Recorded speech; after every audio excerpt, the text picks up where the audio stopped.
So this is our next episode of True Wrestling Fans Discussions. This is going to be an episode on the Rockers. I'm your host, Mike. And I'm Frank, and let's get into it. All The right. tag team specialists. These guys were around from technically, you could say 1987 through 1992. However, their first run in WWE in 1987 didn't go as planned. Now, they made their first appearance in 87, 5 days after dropping the AWA tag team titles. Now, this is kind of unheard of because most, at least right now and up in the last 20 years, you'd have the no compete clause. Back then, they didn't do that, so they were able to show up right away. Mm-hmm. It's funny that in 1987, when they showed up after just dropping the tag titles in a losing effort, that they're challenged by the, at that time, current tag team champions, the Hart Foundation. Mm-hmm. What was this Shawn Michaels, Bret Hart thing set in stone from the very beginning? Yeah, like who else? But that's their, that's their first feud. Unfortunately, the match never happened, at least not in their first run. Their first, besides that being their first challenge, their only taped appearance a match that was aired was against Jose Estrada and Jimmy Jack Funk. Now, Jimmy Jack is going to play a role here in the next few minutes. They were actually fired 3 weeks later. Yeah. And the story with this is they were known to be party animals in AWA, but they always showed up and did their job. I mean, anybody that knows Shawn Michaels and Marty Jannetty knows, and even Sherry has said this when she was there in AWA, is these guys can close a bar. Now, they went out with the guys because they weren't getting the accolades, at least from their fellow coworkers. They looked at them differently. So they went out with them one night, and they're just trying to keep it low key. They made it to the big leagues finally. Jimmy Jack Funk goes up to Shawn Michaels and goes, "Hey, I hear you're quite a party animal." He goes, "Yeah, we're all right, but nothing too big." So he starts, and Shawn goes on and says this in one of his documentaries that Jimmy Jack's over there eating a bottle and whatnot. He's hammered. If anybody knows the Funks, this is them. So finally, just to get him to stop, because he's like, "Yeah, punk, yeah, show me how you party." He breaks a bottle over his head. He's like, "Hey, happy? We're done."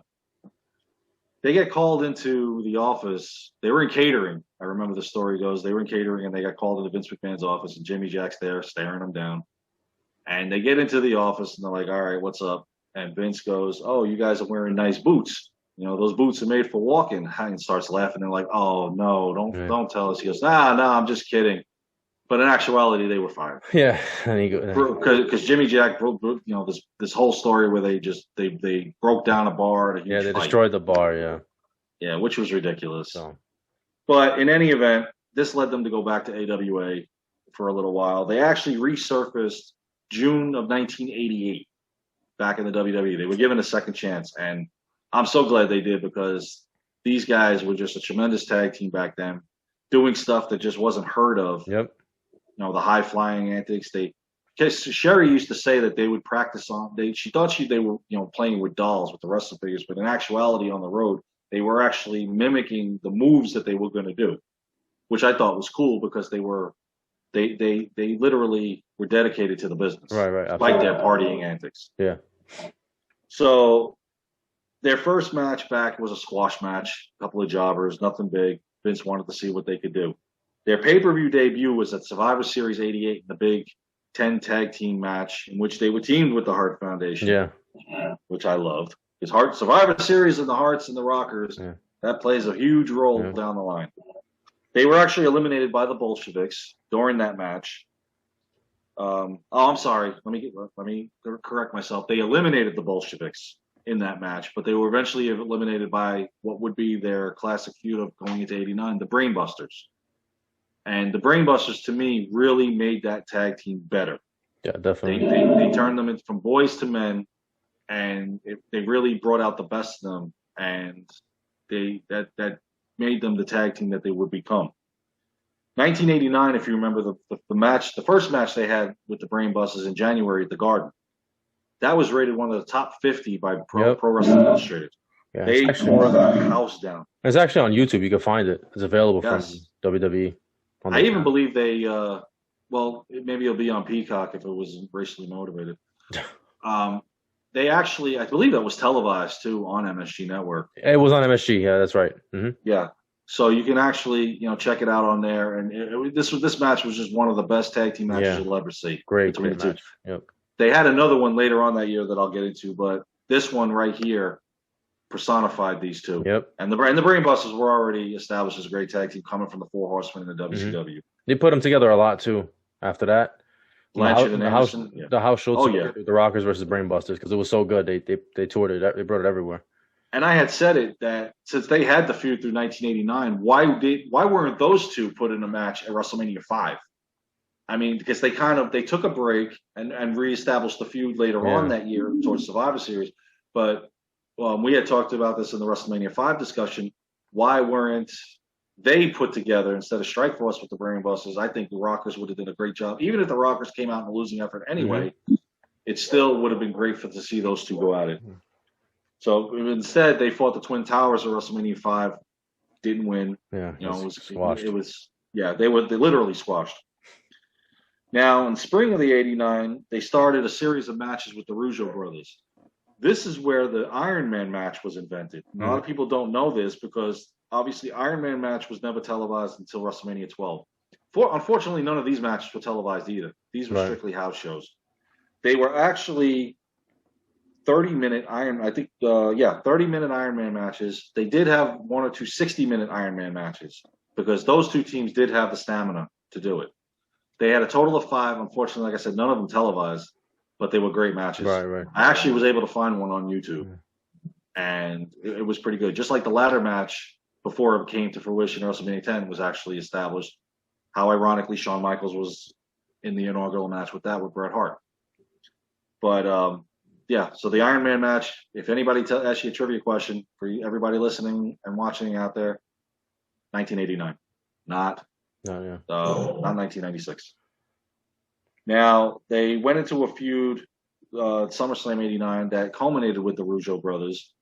Again, not the Brainbusters, didn't know why, but at least they got the Rougeaus on a televised match. However, they made it a 6-man tag team match, if you remember. It was the Rockers and Tito Santana versus the Rougeau brothers and Rick the Model Martel. Rick Martel, yeah. And this was one of 2 6-man tag team matches that I didn't agree with for SummerSlam. We had discussed it on the Demolition episode with theirs. However, the Rougeaus and Martel, I believe, got the victory in that one. I think, as a matter of fact, it was Martel rolling up Santana. But it was still a great match, in my opinion, especially when the Rockers got into it with Jacques and Raymond. So now, late '89, they restarted with the Brainbusters again, and this is where the second great match came with the Brainbusters. This was that famous Saturday Night Main Event match, the best 2 out of 3 falls. And I know I saw this as a kid. Yeah. And I actually had to stay up late and watch it. And, my parents still to this day never knew.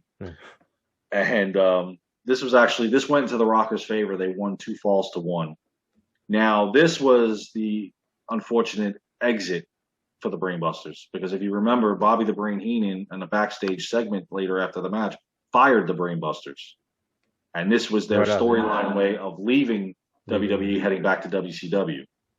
So I guess either they weren't offered a contract after the 1 year, or they just didn't want to re-sign for whatever reason. They left. And so, as a one-time tag team champion, they're out the door. So, and then to end 1989 through February 1990, they feuded with the Powers of Pain. Nothing big, house shows, a couple of superstars of wrestling. Matches went back and forth. They actually beat the Powers of Pain on one of them, which I was really shocked. Yeah, surprised. But by then, the Powers of Pain were already buried. Yeah, that was already the end. I mean, yeah, we discussed this on the Demolition and the WrestleMania 5 thing that about them just being buried from there on out, and then they were split up. Yeah. So now we go to the 1990s. It's 1990 Royal Rumble. They're in it, and Michaels actually was eliminated by the Ultimate Warrior. And Jannetty was eliminated by the $1 Million Man, Ted DiBiase. So obviously we know the tag teams are not going to win the Rumble. No. So, but at least they competed in it. And this was. Didn't Michaels have the record? Didn't Michaels have the record for quickest elimination at that point? Then he just. No, that actually went. In 1990, that was the Warlord that got it because he was in and out. But Michaels was in there for. Yeah, he came in, and that was right at the pinnacle of the Hogan Warrior stand. because as Hogan made his elimination, Shawn Michaels was Warrior's elimination, and he tried to launch him to the fourth row. Yeah. And you saw Shawn sell that clip. Yeah, I mean, it was just classic. So now in April they began a feud with the newcomers to the WWE, the Orient Express, the original Sato and Tanaka, and these two teams went off pretty well, in my opinion. I think they did a great job in the ring together. Yeah, everybody could wrestle, everybody could work. Yeah, and they were agile, and they were both high flyers as well. This is fun matches. Yeah, especially when you see two high flying teams go at it. This feud, they went on and off again for over a year. I mean, it was just anytime you look, it was Rockers. In 1990, it was either Rockers Orient Express, Rockers Power and Glory, or for a short time, either Rockers Hearts or Legion of Doom, Demolition for a match. But if you remember, you go through now past WrestleMania 6. Now we're on to SummerSlam. Now the Rockers had fought the newly put together team of Power and Glory. You remember they had the thing where they were trying to help Roma out on Superstars, and Roma turned his back on him, and out comes Hercules, who's his partner. Now, Shawn got literally hurt on one of those segments, and he wasn't, if you remember, he wasn't medically cleared to wrestle at SummerSlam, and they were the opening match. Right. Against Power and Glory. And when you could see it, when the Rockers are coming down to the ring, Shawn's running, but he's limping bad. And even though he wasn't medically cleared, they still went on with the match, but they did it in a way that Shawn didn't get in the ring, that they attacked him prior to the match, and Shawn was now holding his knee that really hurts, and pretty much it was a handicap match. And instead of losing the match at that pay-per-view, we got it. However, it was just Jannetty trying to hold on. He couldn't. Shawn's trying his damnedest to get in the ring. He can't. So they used the injury line with that match and the loss. And, I mean, it actually worked out, where in some instances they've done this in the past and it didn't work. Right. So now we go into the supposed tag team title. Now this is the second time this discussion is coming up. Yeah. The whole Saturday night main event that never became, and I'm going to let you take this one because this is your boys. Yeah. All right. So basically, the rope breaks during this. It was a 2 out of 3 falls, and the rope breaks during the match. And Bret Hart's trying to tell the ref, "This is taped. It's not live, so don't worry about it. Just restart the match. Just stop the match and get somebody to fix the rope, and we'll be fine." And the referee panics and doesn't know what to do and doesn't stop the match. And so they just go on and they have this really awkward, bad match with no top rope, which they needed for a lot of the spots that they were, doing. Yeah. And the Rockers win the titles, and it's never officially recognized them, because then they stripped them right after that because they said it didn't look good. Yeah, and there were 3 allegations that we had discussed that we'll bring up again now of why. Which to me, it was always, I believe it was the top rope. It wasn't anything else. The other one was that we discussed. Jim Neidhart was fired, not resigning, and then apparently he re-signed. And so now that this happened, Vince can say, "Oh, then I'll keep the tag titles on them." The other one was Shawn Michaels saying that Bret Hart politicked for it, but for whatever reason, in my opinion, and I've said this in the Hart episode, I believe it was the top rope. Yeah, it was Vince the top didn't rope. want it. Yeah. Now, could they have done this match at a later time? Absolutely, and still put the tag belts on them. And then we discussed that the Rockers actually defended the tag titles. I think it was a house show. At a house show, versus Power against Power and Glory. Yeah. So I mean, the belts look good on them. Like we've said, DiBiase looked good with the WWE title. The belts look really good on them. And I was kind of hoping it came, and we've talked about the WrestleMania 7 possibility and everything else after that. But for whatever it was, they just never did it again. And again, he said, "I'll put the tag belts on you," but like I've said in the past, just not necessarily together. Read my fight ring. Yeah. So in any event, now in 1991, they started a series of matches against other tag teams like the Orient Express, still feuding with them. However, it's the new Orient Express, right? Kato and Tanaka. Sato decided he didn't want to do American wrestling, so he headed back to Japan. The Beverly Brothers, who had just come in, and the Nasty Boys, who had just come in. And the Nasty Boys had a series of matches with them that I believe tag titles were on the line several times, but nothing came of it. And I didn't agree with the Nasty Boys being the tag team champions. No, not that. For whatever time it was. And again, if nobody knows what I'm talking about, catch the WrestleMania 7 episode. Then you'll know what I'm talking about. If you notice, they started the breakup. It was right before Survivor Series. Shawn started getting cocky. on the ring, and he would go to the microphone with the camera and say, "I make this look good." Mm-hmm. To be talking to the girls, Jannetty be tagged, what's going on? Get your head in the game. It really came to fruition at the Survivor Series. If you remember, the two of them got in the ring. It was down to the Nasty Boys and the Beverleys against the Rockers. It was 4-on-2, and Marty Jannetty goes for the body slam and hits Shawn Michaels, Mm-hmm. and Shawn Michaels gets eliminated, and now we're down to a 3-on-1, and or 4-on-1 rather, because Jannetty was able to get one eliminated, and the Nasty Boys and one of the Beverleys is the sole survivors. But that right there really started the That was the heat beginning between of the it. two, Yep. because they started pushing each other. Which leads us to the barbershop incident. Now, unfortunately, Well, back but then, you got to rewind a little yeah, bit. go Superstar ahead. before that was the Superstars of Wrestling. They were challenging for the tag titles versus the Legion of Doom, Yes, yes. and that was the straw that broke the camel's back because they were doing good. It looked like they might actually win. I remember watching this match, and I was so excited to see this match. I was like, "Oh, two of my favorite tag teams are going to go at it. Maybe the Rockers can pull it off, even though they were smaller and they were the underdogs." But by accident, similar thing happens. Marty Jannetty, I think he kicks him by accident, and then they lose the match, and then that leads into the infamous. And it was a shame. I can understand wanting to. Sean had the idea that he wanted to go into singles competition, and I mean, I really believe Marty would have been tagging with him if he had his way another 10 years. Because I mean, Marty was good as a singles wrestler, but his niche was tag team wrestling. Yeah, but the with plan, with Shawn Michaels. but the plan when they broke them up was for both of them to have singles careers. That was the plan. So, And I'll get to Jannetty in a minute. but Jannetty Why? had other plans. Yeah, several plans actually, Yeah. and I'll get to that in a minute. But as a kid, you see these guys, and you're like, no, don't tell me you're gonna split. You're gonna split my guys up. Right. So the barbershop, they actually taped it. It originally took place December 2nd, 1991, but they didn't air it again until January 12th Mm-hmm. the following year, right before the Rumble.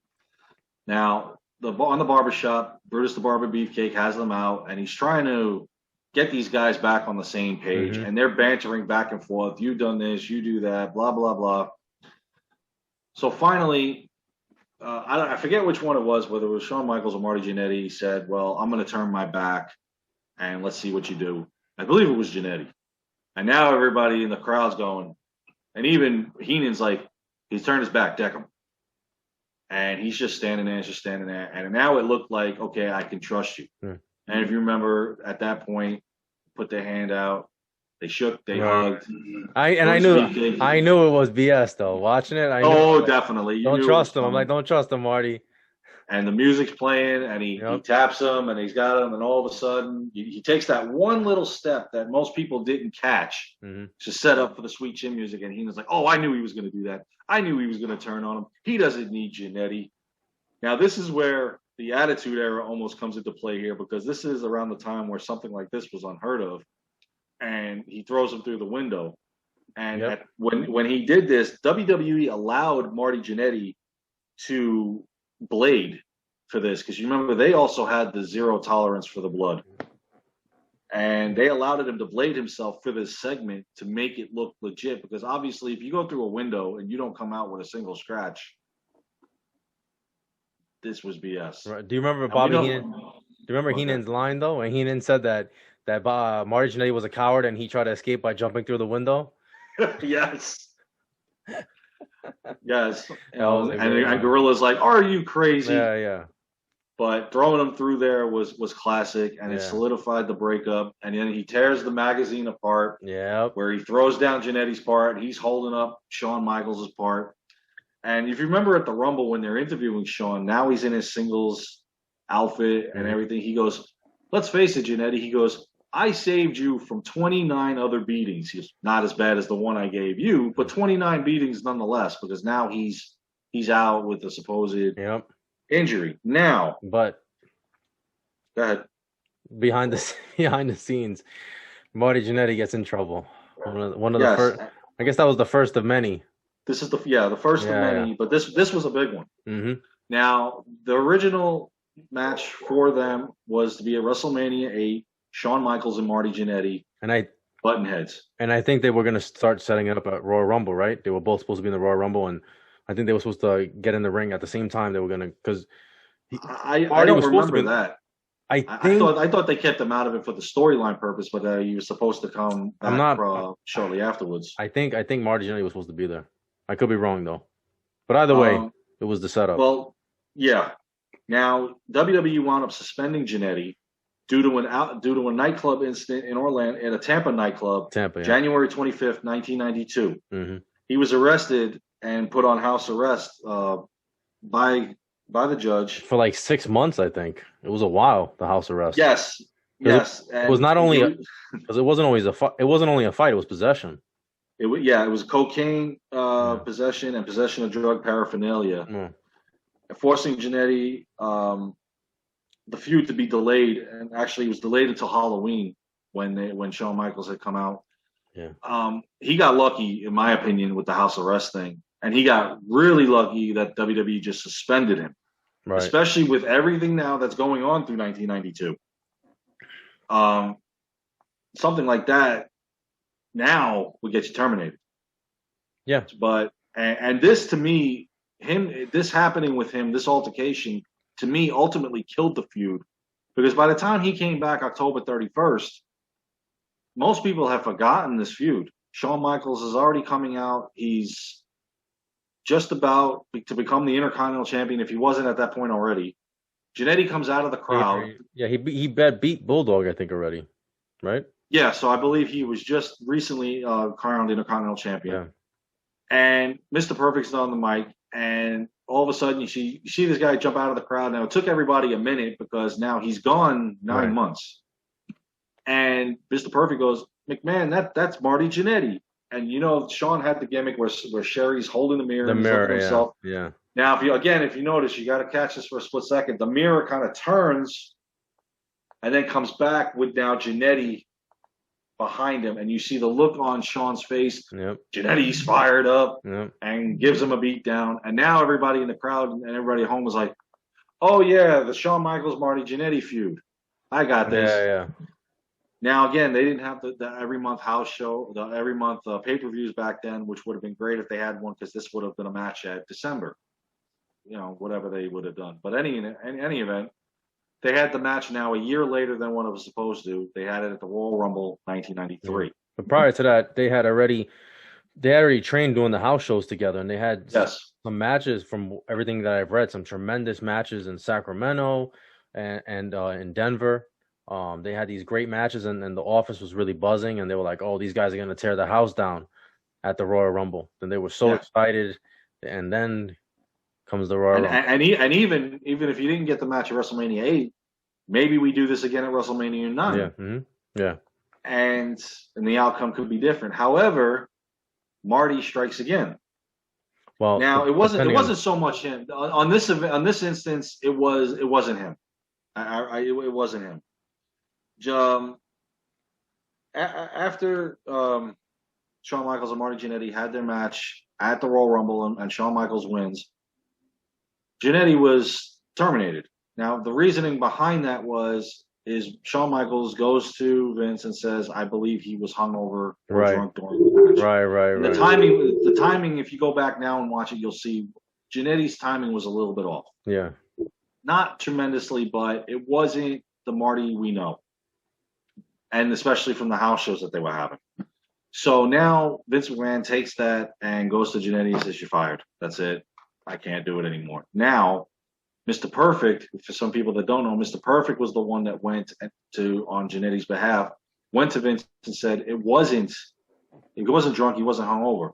It was from a lack of sleep, because he had like you had just said, they had the house show the night before the Rumble, and Jannetty was extremely nervous about duplicating that match. Yeah. Because if they could, you would air the house show match instead of this. Right. And he was sleep deprived and whatnot. And when he went to Vince and said this, he was, all right, Marty, you're no longer fired. And they brought him back. They brought him back a few months later. Yeah, and then where he beat Shawn Michaels for the Intercontinental Championship, and then lost it shortly after that when Diesel came into the picture. Yeah. But by that point now, the feud was squashed. And it's a shame, because this one could have been like the Tito Santana, Rick Martel thing. I mean, these guys just... Even better. yes, better. the way they were in the ring, they could have just tore the house down and just pay-per-view after pay-per-view. We could have had these guys just constantly banging it out, and I don't know, Marty. Shame on you. So, but that's the story of the Rockers and even the split up. And back, what was it, 2005, during Shawn Michaels and Kurt Angle's feud, they had brought Kurt Angle had brought Marty in, and they actually had a match on Raw. They had a match on Raw against where they came out as the Rockers. La Resistance. Yes. Yeah, they came out. And it didn't look like they lost a step. No, the only thing was, I wish Shawn would have came out with the Rocker gear. He came out in his gear, and Marty came out in his, but they came out with the music. They came out with the music, and they jumped. They left the ring the same way how they used to, over the top rope, lean over and then like bounce off the rope. Yeah. And I'm not getting into the New Rockers in this segment because New Rockers was just garbage. I pretend that didn't happen. Al Snow or Leif Cassidy, whatever you want to call him, right. Marty Jannetty. But this is the story of one of the greatest tag teams to never officially be crowned the tag champions. Right, yeah. And obviously they're split up. The rest is history as far as, everybody knows what Shawn Michaels has done over the years. Yeah, he went on to be somebody. One of the icons of the business, while Jannetty still to this day parties, and of course he was just in the media and social media not too long ago. He may or may not have gotten rid of a body at some point. I notice how he comes out with the story, and it makes him relevant again as he's 13, and now all of a sudden the cops and the lawyers say, well, there's no statute of limitations on this, and then all of a sudden he goes, oh, I may or may not have done this. I can't wait to see Dark Side of the Ring on him if they ever do it. I believe they are going to do an episode on that. I hope it's funny how all of a sudden he's back in the limelight again on social media with this, and then all of a sudden when they said, well, you could be charged for this even though it was that long ago. Oh, I didn't do anything. Yeah, I don't know what you're talking about. So, I got rid of a marijuana dealer that was messing with me. Okay, whatever, Marty. But that's the story of the Rockers. You guys let us know what you think about the Rockers. Let us know if you think they should have gotten a title, an official title run or not. And, your favorite matches and stuff like that. Please, feel free to share your opinion, like, comment, share, subscribe. Next tag team up is what? The Legion of Doom. Legion of Doom. The Road Warriors. Yeah. So you guys look out for that episode. So make sure you like, comment, share, subscribe, and we'll see you guys soon. Take care, guys.